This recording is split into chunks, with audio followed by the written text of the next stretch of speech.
স্নান সেরে চলে এসেছি একদম কিচেনে এসেছি খেতে দিতে, নিজেও খাবো। তো চলো সবাইকে খেতে দিদি, সবাই মানে আমার কর্তামশাই আর আমার পুত্রটি।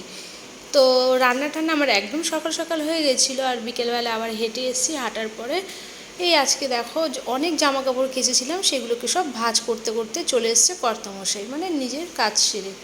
আর আসার সময় আমি যে দেখতে পাচ্ছি হাতের মধ্যে একটা প্লাস্টিক রাখা রয়েছে, যদিও আমি বলে দিয়েছিলাম যে কিছু একটু বাজার নিয়ে এসো। বাজার মানে কি, আমি মাছ বাজারের কথাই বলেছিলাম, তো সেটাই নিয়ে এসছে।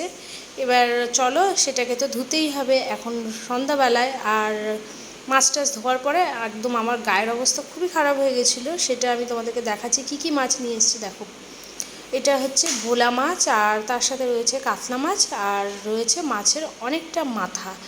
তো এগুলোকে ধুয়ে ফেলি, ব্যাস ধুয়ে গা কাপড় চোপড় ধুয়ে নিয়ে তারপর ফ্রেশ হয়ে যাব। তো চলো আজকের মিনি ব্লগটা আমার এইটুকুই। সবাই ভালো থেকো, সুস্থ থেকো।